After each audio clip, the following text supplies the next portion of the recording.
Long before sanctuaries and sermons, women were forming faith in deserts and kitchens at the edges of power and promise. They prayed boldly, spoke truth, and proclaimed hope, often without invitation or approval. In this 5-week series at Sycamore Creek, you will rediscover the saints, mystics, rebels, and visionaries who are the mothers of our faith, and explore what their ancient wisdom means for our lives today. Knowing your mothers means knowing your roots and finding your voice.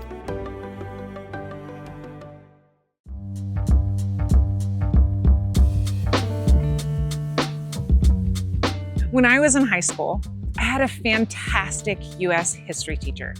Every day, Mr. Smith would lean against the corner of his desk and tell us the next chapter of the story of our country. He told the story and he connected the dots. He helped us to see how one set of events led to another set of events, which led to another set of events. His class is what led me to major in history when I got to college. I don't tend to advertise that a whole lot because people want to immediately talk to me about specifics. And I definitely studied for the tests, then promptly forgot, like everything I learned. I planned to go to grad school right after college, which is what I told people when they asked me what I was going to do with a degree in history. It wound up taking me about 10 years to take that next step to grad school. But the truth is that I majored in history because I loved the subject. I loved learning the stories of our past and seeing how events that seemed disconnected from each other were actually closely linked.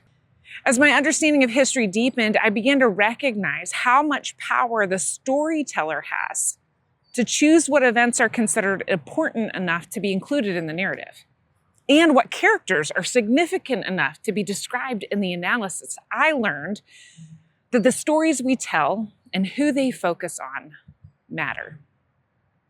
Within our own tradition, Christianity has long remembered the fathers of the faith, but the story is incomplete without mothers. Last week, we started a series called Know Your Mothers, and we're uncovering buried stories of women to inspire you and move you to action for justice in your time and place. Deborah was a leader in Israel, one of the few women leaders recorded about in our scriptures.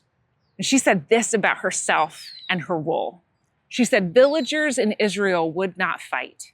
They held back until I, Deborah, arose, a mother in Israel." Like Deborah, we're looking at the mothers of our faith, women who have shaped our faith and influenced our history. And this series is inspired by a project from Kara Quinn on knowyourmothers.com. Kara Quinn is a Fuller Seminary trained artist and theologian. She's creating modern icons and studies of women in the Bible and church history. Last week, we looked at St. Brigid. Today, we're going to meet Priscilla. Next week will be Photini. And last, we'll learn about Thecla. There's a famous passage in the book of Hebrews. Well, it's famous to people who study the Bible. That's all about faith. In a movement to encourage the audience to persevere through trials, the author describes a series of people whose stories are told in our scriptures.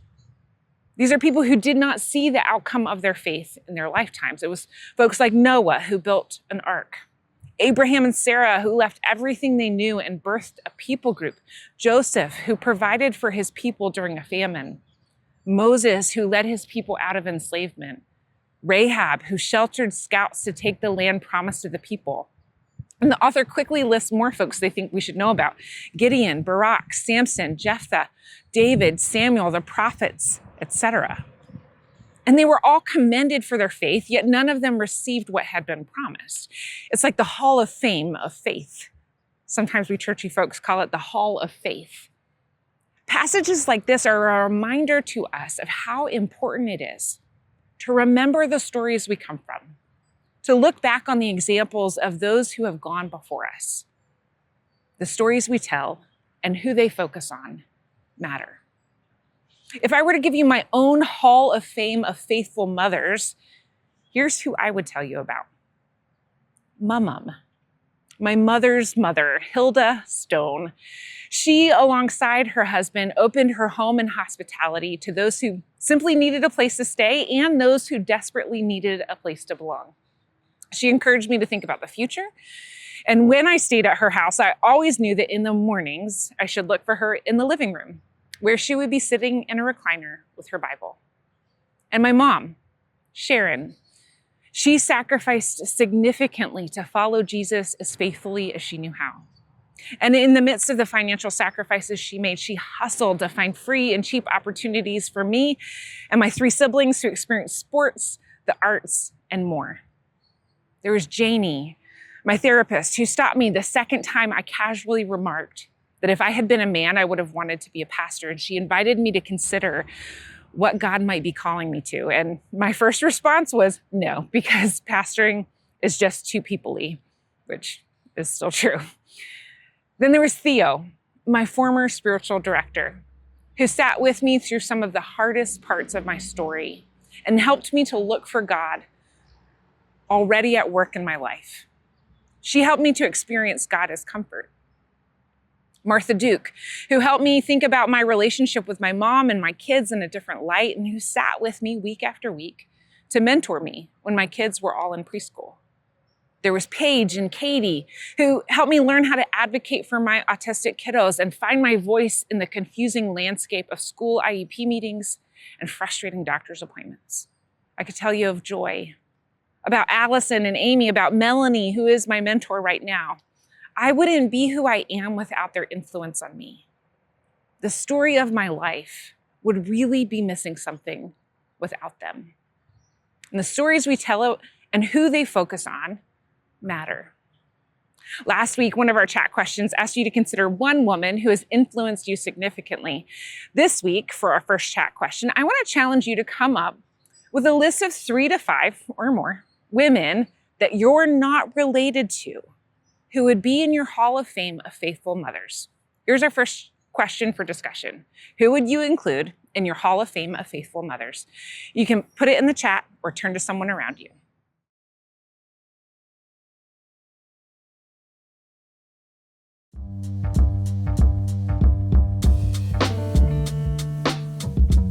Maybe one of the more significant mothers in the Hall of Fame of Faith for Sycamore Creek would be Barb Flory, who founded Sycamore Creek in 2000. She continues to encourage me even as she's no longer able to navigate our building. So Pastor Barb means a lot to me personally, and she also means a lot to Sycamore Creek. Whether you know her or not, her story affects you because her story led to the beginning of Sycamore Creek. I want you to hear from Pastor Barb how she came to faith and why she started Sycamore Creek, because the stories we tell and who they focus on matter. I'm Barb Flory, and many of you know me, but I guess lots of you don't. I was the founding pastor of Sycamore Creek Church. It was a tremendous privilege and honor, and I still have so many wonderful memories. It's difficult for me to imagine that SCC is 25 years old. I don't know how that happened. But anyway, I want to congratulate you on that. And I want to tell you how this whole thing started. When I was a kid, my mother was raised Roman Catholic and didn't want anything to do with it. My dad was raised old-style Methodist. He didn't want anything to do with that.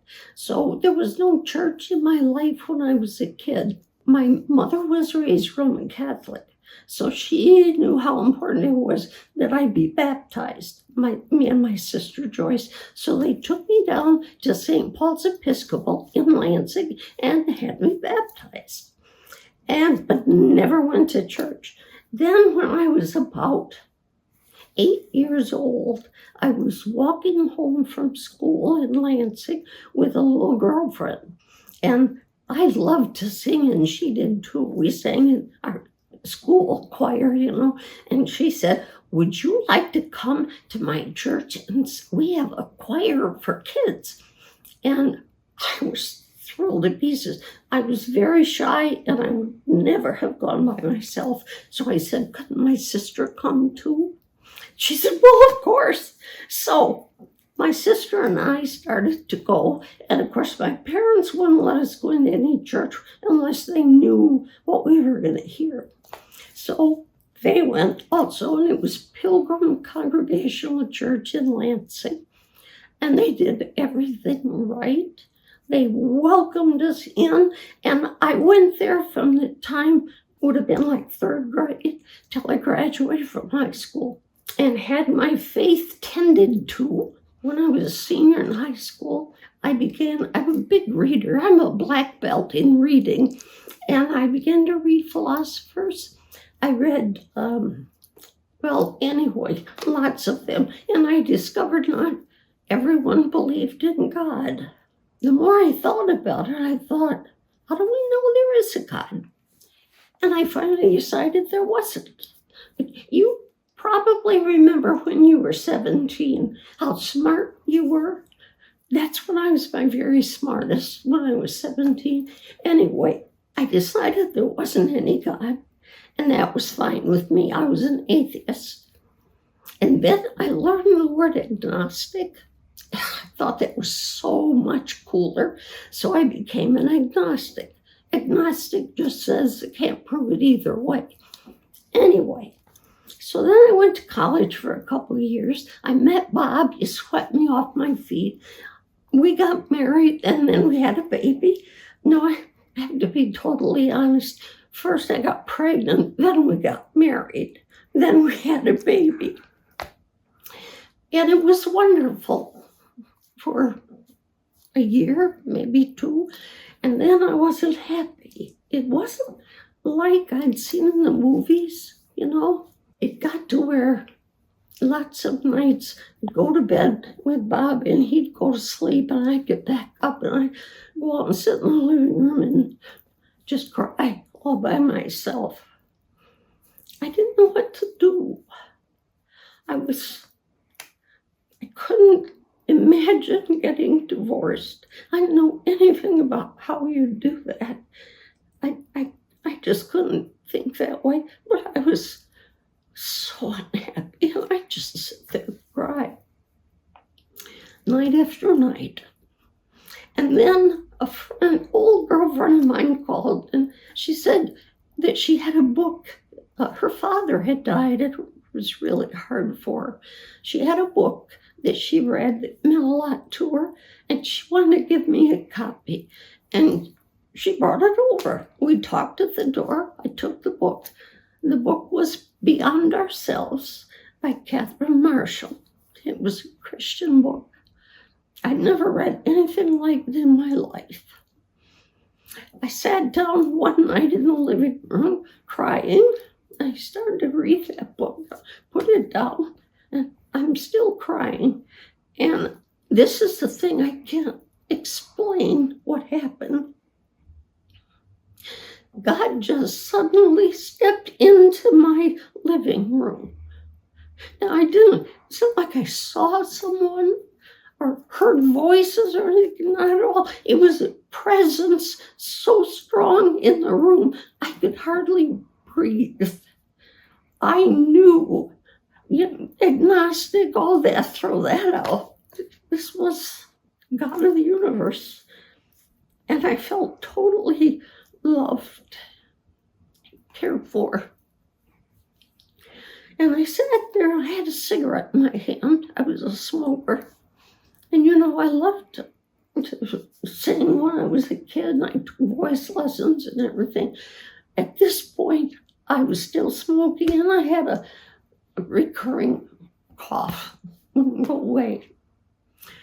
This is the words I heard directly from a guy. He said, "Bart, I gave you that voice, and you love singing. And if you take another puff on my cigarette, you'll be thumbing your nose at me."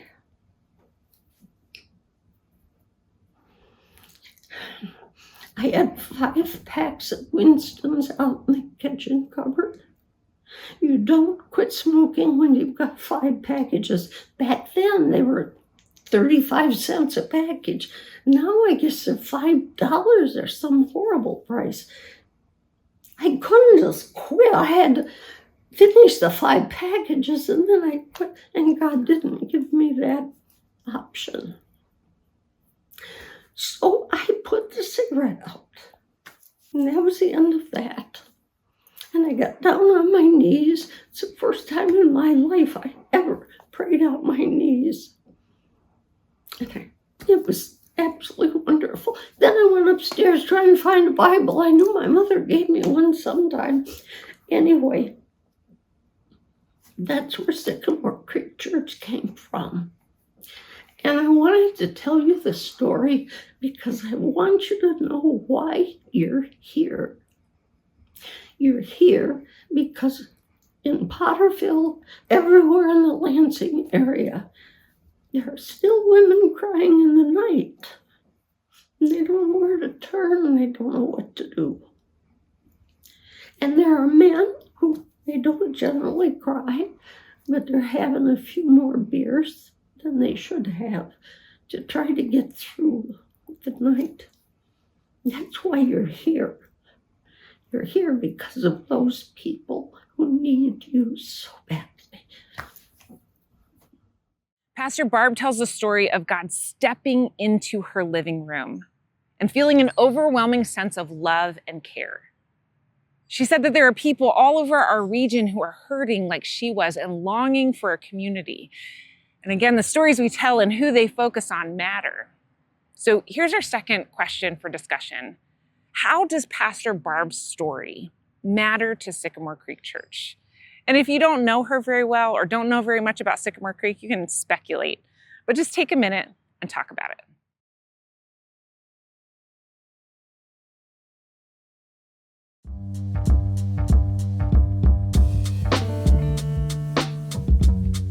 Today, we're going to take a look at the story of a woman we read about in the New Testament book of Acts. Her name is Priscilla, and sometimes she's called Prisca. Here's what we know from Acts. She and her husband Aquila moved to Greece, to Corinth, from Italy, because Aquila was a Jew and the ruler in Italy had ordered all the Jews to leave Rome. So there in Corinth, they met the Apostle Paul. The Apostle Paul was a tent maker. He made tents and sold them to support himself, and Priscilla and Aquila were also tent makers. And they connected with Paul over their vocation and they worked together. When Paul left for Syria sometime later, Priscilla and Aquila traveled with him. And when they arrived in Ephesus, Paul sailed on to Caesarea while Priscilla and Aquila remained.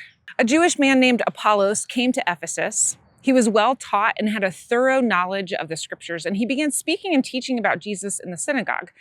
But his knowledge had some gaps. The text said that he only knew about the baptism of John. So Priscilla and Aquila heard him teaching and pulled him aside privately to round out his knowledge of the gospel. Apollos went on to continue teaching and preaching that Jesus was the Messiah. Priscilla and Aquila are also mentioned in some of the letters attributed to Paul that we have in our New Testament. When he wrote to the church in Corinth, he included greetings from Priscilla and Aquila. So remember that Corinth is where the couple met Paul and lived for a while. They left with him and sailed to Ephesus. And then Paul wrote back to the church in Corinth where they had come from.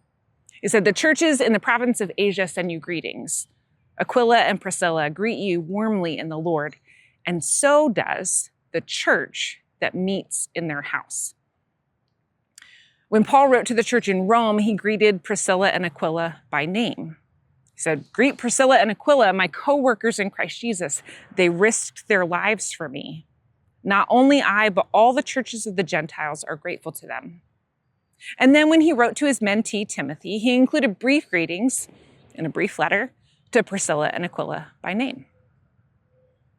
I've done my best to tell you about what we can read in our Bibles about Priscilla without adding a whole lot of interpretation. The short of it is that we know that she and her husband interacted closely with the Apostle Paul, gave instruction to a man named Apollos, and that there was a church that met in their house. The stories we tell and who they focus on matter. Priscilla's story matters. Now, I want to share a little bit more, maybe some interpretation or hypothesis about Priscilla. First is, it is significant that her name is often written before Aquila's. Some scholars conclude that she was of a higher class than her husband. Other scholars believe that she's listed first because she was more significant in the teaching and leading of the Jesus-following communities. Some scholars believe that Priscilla was the author of the New Testament book Hebrews. Some, like Kara Quinn of the Know Your Mother's Project, go so far as to say that if Priscilla were a man, scholars would have concluded long ago that she authored Hebrews. Now, I've shared this many times before, but I grew up being taught that and internalized the belief that women shouldn't be pastors. And it wasn't until much later that I dug deep into the passages of scripture that were used to construct that belief, and I came to a different conclusion. I believe that if Hebrews was credited to Priscilla, one of the most theologically rich books in our New Testament, the argument against women in church leadership would have been much less compelling. Generations and generations of women have been harmed by the barrier placed in front of them to lead. Currently, there are no books in our Bibles that are credited to women. There are some books that are about women, like Esther and Ruth in our Old Testament, and there are many books that are unattributed, like there's no consensus on who wrote them, but none that are credited to women. The stories we tell and who they focus on matter. I just want you to consider what might change if we could study the Bible and recognize the voice of a woman in a book like Hebrews. As I was working on this message, news broke about a website used to exchange tips and ideas to drug and rape women. Many of the people using this website were raping their own wives. And then I came back to this message and I sat down in front of my computer, so absolutely full of rage. And I know not all men. I know that many of the men who heard about this website were also engaged. And also, we don't know which men. And when women speak up, they're often not believed, or their assaulter doesn't experience real repercussions. So I come back to my computer and I ask, how do I write about this woman? How do I teach or write on Priscilla, a woman whose story has been so often overlooked? When we're in a time that so many present-day women continue to be overlooked and treated with violence by the people who claim to love them. And that's when the tears hit. Sometimes it's hard for me to feel hopeful about the arc of history bending toward justice. This is an idea from Martin Luther King Jr. You know, it's plausible that Priscilla wrote the book of Hebrews and that her name was erased from history because men couldn't tolerate the idea of a woman teaching them. And since that time, 2,000 years ago, the stories of countless women have been erased from history. Women who wrote books or made scientific discoveries or completed complex math that led us to the moon, whose husbands or bosses took credit for their work.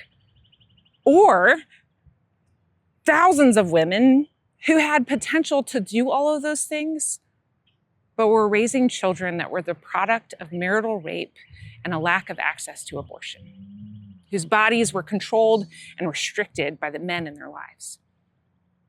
And it's really hard to talk about all this on Mother's Day, because I'm not intending to downplay the love that mothers have for their children or the beauty of motherhood or the joy that some women experience in sacrificing for their families, but becoming a mother should be a choice that a person with ovaries has agency in.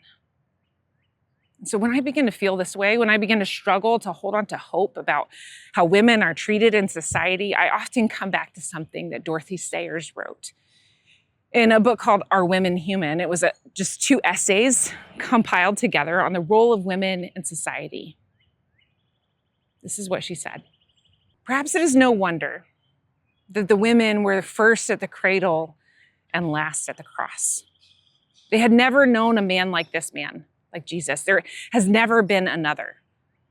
A prophet and teacher who never nagged at them, never flattered or coaxed or patronized, who never made arch jokes about them, never treated them as the women, God help us, or the ladies, God bless them, who rebuked without querulousness and praised without condescension, who took their questions and arguments seriously, who never mapped out their sphere for them, never urged them to be feminine or jeered at them for being female, who had no axe to grind and no uneasy male dignity to defend, who took them as he found them and was completely unself-conscious.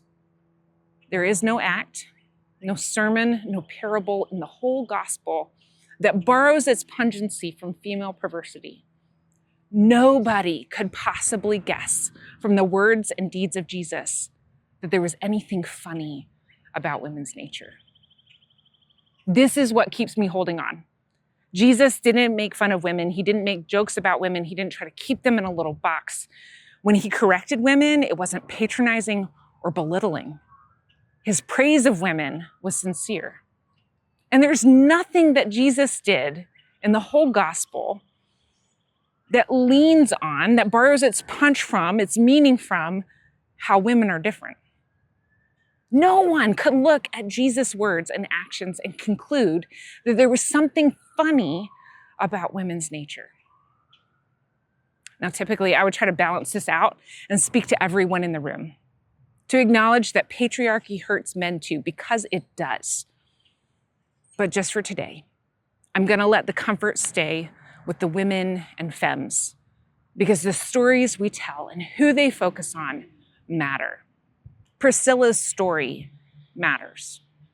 So women, when the world feels like too much, know that God sees you. God knows your name. God believes your story. God cares for what you carry. God calls you beloved and means it.